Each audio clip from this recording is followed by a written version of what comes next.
Equity means designing communities that include everyone, not just those who can afford to drive. For many, driving is just part of daily life, but for youth, seniors, and lower income residents, owning a car isn't always possible or even realistic.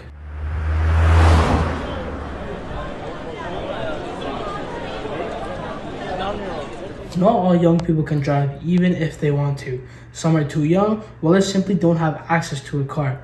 Limited bus routes and long wait times make it tough to get to school, part-time jobs, and extracurricular activities. Without a car, I sort of have like a restriction in terms of like it's essentially a boundary that I can't really cross in terms of location and like distance. So for instance, whether it be with my like sports, like I was interested in soccer, or even finding like a part-time job or extracurricular activities, I sort of have to ensure beforehand that it's within like this circle that I can actually access because I don't have the ability to use a car to really get anywhere in Milton. One student even shared, sometimes I wait 40 minutes for the next bus, and if I miss that one, I'm stuck at school. So a challenge I face with the buses is, first of all, there's not always connections to get to the main GO bus stops. For example, Milton Transit doesn't take you to the Bronte stop at Highway 407 so that I can connect to that and get to McMaster University. Another challenge is that the Milton Transit buses, they don't come at regular enough intervals. They come once every 30 minutes or once every hour. Once every 30 minutes is pretty understandable, but once every hour just makes the wait times really, really long and makes planning my trips difficult. And the buses become severely delayed when there's bad weather. Usually my commute from home to university takes me around 45 minutes. On days when there's bad weather, it can take me anywhere between 1 to 2 hours. As Milton population ages, more and more seniors are giving up driving, whether it be through the health insurance, visions, or the rising cost of owning a vehicle. But with poor transit options and not so accessible sidewalks, many are left feeling isolated. For seniors, safe and walkable communities with dependable transit aren't just nice to have, they're essential to maintaining independence and staying connected to everyone. So, my name is Umer. I am a local Milton resident and I'm a recent urban planning graduate from the University of Waterloo. Where transit stops are, can people actually reach the transit stops for them to get to their location? After they get off from the stop, how far is their home from that stop? So, thinking about the full journey in regards to like movement. Picture this, what if everything you needed, your local grocery store, a school, nearby park, or even public transit, was just a 15-minute walk or bike ride from your house? That's the core idea behind a 15-minute city. It's not about getting rid of cars, it's about creating more choice and more convenience and stronger, more connected communities.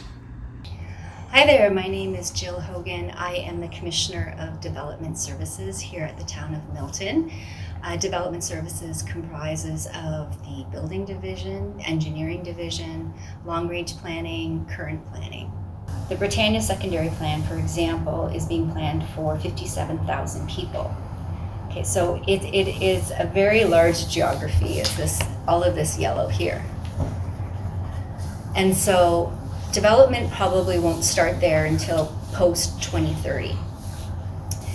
Similarly, we have this area here, the Trafalgar Secondary Plan. This one you're going to see development sooner. This one's going to be for roughly about 40,000 people. So what do we do in terms of pre-planning? This here, for example, and I can share these with you after, this is the land use plan for what we call the Trafalgar Secondary Plan. And the reason why I brought this one forward is I just thought it was a good example to talk about complete communities and transit and how we are melding the two together. So what we've done is, this is Trafalgar Road. And the unique thing about Trafalgar Road is that it connects Oakville, Milton, and Halton Hills. Trafalgar Road is an incredible candidate for future rapid transit one day. It's a great corridor to support that transit, but how do you do that? You need to make sure you have the density, the concentration of people in the right places to make that work. So where you see these nodes, that's where all the high density is going to go. right along Trafalgar. So you get the concentrations of those people there, close to transit. But also these nodes are sort of your whole, like, it's your village, it's your commercial, it's your institutional, it's all of those daily life needs are in those nodes. Now what happens though is and this is because we're in our teenage years, probably what will happen here is we'll get, and I know the plans of subdivision are coming in early in the new year. They're going to do the low rise first. It's what the market will take right now. High rise, the market is not there right now. That high rise, we probably won't see that for 15 years. And I know we're going to get into transit, but in order for transit to actually be successful, you need to have people. You need to have a lot of people. Otherwise, it doesn't work, okay? How do you have a lot of people? You got to concentrate those people in tighter areas to make transit work. So that's why we try to focus density in what we consider the right places, put those towers there. But then what happens? The existing residents are, oh, I didn't know a tower was going there. Meanwhile, the tower was planned there for the past 20 years. But because of the market, your low-rise development got built first, and the high-rise comes in later. But that high rise, that density is absolutely critical for transit to work. And so it's letting everything catch up and letting the plans come to full fruition.